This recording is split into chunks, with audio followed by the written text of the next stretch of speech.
अस्सलाम वालेकुम रहमतुल्लाहि बरकातहू। इत्तेहाद न्यूज़ में आप सभी का खैर मकदम है। बेलगाम शहर के आवाम को आसानी के साथ चूना लगाया जाता है, एक बार फिर साबित हुआ है। सवाल ये उठता है कि क्या बेलगाम की आवाम वाकई भोली भाली है या फिर लालची है। आज बेलगाम डीसी को तकरीबन 500 के करीब खवातीनों ने एहतजाज कर अपना मुतालबा पेश किया।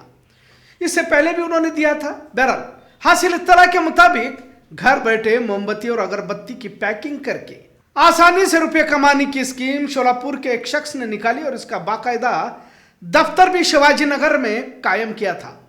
बीएम गृह उद्योग ग्रुप, इस तरह इस काम को शुरू किया गया था। अपना नाम दर्ज करके आईडी हासिल करने के लिए 2500 रुपए अदा करने थे और 20 दिन के बाद 3000 रुपए दिए जाने वाले थे या कुछ लोगों को दिए गए थे और पहले कुछ लोगों को मिल भी गए थे। आईडी के लिए 2500 और फिर आपको मोमबत्ती और अगरबत्ती की पैकिंग का काम दिया जाता था।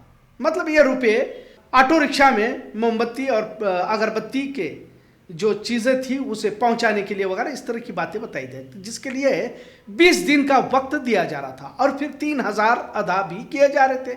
बहरहाल 6 महीने तक तनख्वाह इसी तरह दिए जाने का वादा भी कंपनी की जानिब से किया गया था। इस कंपनी के मालिक का नाम बाबा साहेब को लेकर बताया जा रहा। जल्द रुपयों की लालच में 1-2 नहीं बल्कि 8000 से भी ज्यादा खवातीनों ने इसमें 2 करोड़ रुपए से भी ज्यादा रकम अदा कर चुके थे और अब शिवाजी नगर बीएम गृह उद्योग ग्रुप बंद हो चुका है और मालिक का फोन स्विच ऑफ आ रहा है। मतलब एक फिल्मी कहानी की तरह ये स्क्रिप्ट आपको नजर आएगी। लिहाजा करोड़ों का चूना एक बार फिर बेलगाम वालों को लगाने में बाहरी शख्स कह सकते हैं, फिर शोलापुर का वो शख्स कामयाब हुआ है। खैर अब मुस्तकिल एहतजाज जारी है। हाल ही में कई सारे ऐसे फ्रॉड भी देखने को मिले। LFAPS का स्कीम भी हुआ जिसमें भी करोड़ों का चूना लगाया गया और खवातीनों को खासकर इसमें निशाना बनाया गया। इसी तरह यमुनापुर में सब्सिडी लोन का लालच दिखाकर तकरीबन 20 करोड़ का चूना गरीब खवातीनों को लगाया गया, जिसमें तकरीबन 7700 खवातीन निशाना बने रहे। जब ठगे जाने का एहसास हुआ तो वजीर सतीश जारकिहोली के पास जाकर इन्होंने अपना मुतालबा पेश किया। बहरहाल 4 अफरादों को यानी कि 4 मुजरिमों को हिरासत में लिया गया, पर लोगों का रुपया तो डूब ही गया। ऑनलाइन फ्रॉड में तो रोजाना लोग वैसे भी डूब ही रहे हैं। कई ऐसी स्कीम योजनाएं हैं, बाहरी रियासतों से लेकर लोग बेलगाम आते हैं। पहले कुछ लोगों को मुनाफा मिलता भी है, धीरे धीरे खवातीन खासकर इन स्कीमों की तरफ माइल हो जाती है और आखिर में पता चलता है कि करोड़ों का चूना लगाकर बेलगाम से बाहरी शख्स रफू चक्कर हो गया। अब उत्तर भारत के उन रियासतों का नाम भी लिया जाए तो कुछ लोग नाराज भी हो जाएंगे, लेकिन इन तमाम के दरमियान एक बात साफ हो जाती है कि बेलगाम वाले अपनों से ज्यादा बाहरी लोगों से जल्दी ठगे जाते हैं, क्योंकि अगर कोई बेलगाम वाला इनके पास मदद के लिए आए तो बिल्कुल भरोसा नहीं करेंगे। लिहाजा इन्हें बाहरी लोग बड़े अच्छे लगते हैं और अच्छे तरीके से वो चूना लगाते भी हैं और हम बेलगाम वाले चूना लगवाने के लिए हमेशा तैयार भी बैठे रहते हैं। जुल्फी का भी फ्रॉड आपने देखा है। वैसे तो 2-3 महीने में ठगे जाने की आदत ही हमें होती जा रही है और अगर हम ठगे न गए तो हमें अच्छा भी नहीं लगता। अब इसे बेलगाम वालों की अच्छी आदत कही जाए या फिर लालची लोग कहे, समझ से बाहर है। अभी जो अगरबत्ती मोमबत्ती का मामला है, इसे कुछ हद तक समझ सकते हैं कि महंगाई आसमान छू रही है। कुछ खवातीनों को लगा होगा कि घर बैठे कुछ कमाई हो जाए ताकि घर खर्च के लिए थोड़ी मदद भी हो सकती है, पर कुछ ऐसी भी स्कीमों के हाथों हम बली हुए हैं और ऐसी कई महिलाएं हैं जिन्हें रुपए जल्द डबल करने का, मुनाफा जल्द हासिल करने की लालच हुई और खामोशी के साथ स्कीमों में दिगर खवातीनों को भी जोड़ दी गई। आखिर में नतीजे तो वही निकले जो इससे पहले निकले थे।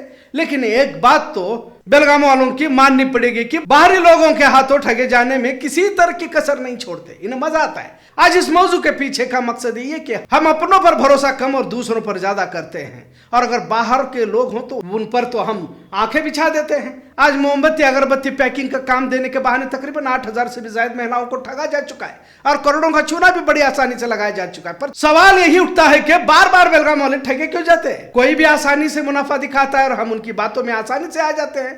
वारा वारा का भी खेल देख चुके हैं। माइक्रो फाइनेंस के मामले तो अब और भी तेज हो चुके हैं।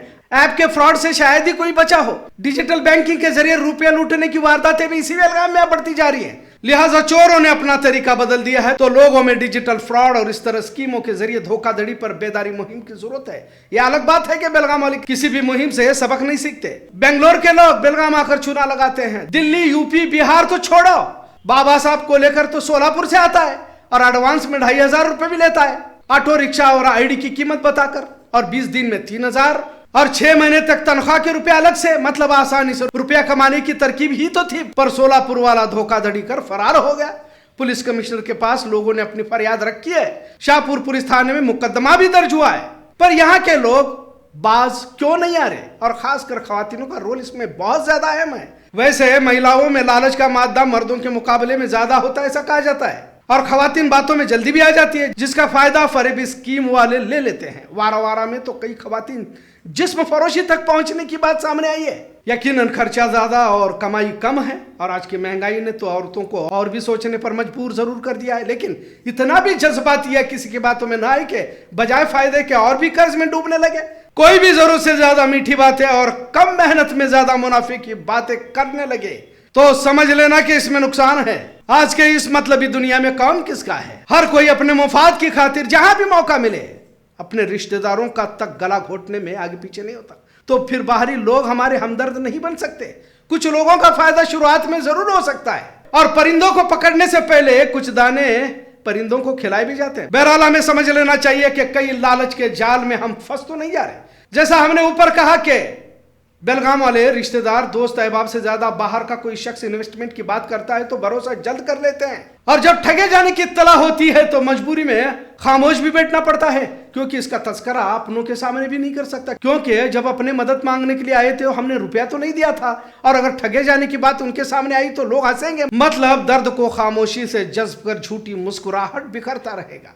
खैर, बेलगाम वालों से गुजारिश है कि बाहरी लोगों के झांसे में ना आए, भले कितना भी बड़ा मुनाफा दिखाए। लालच के चक्कर में जो अपने पास है उससे भी हाथ धोने की नौबत ना आए। ईमानदारी और मेहनत कयामत तक का कामयाब फॉर्मूला है।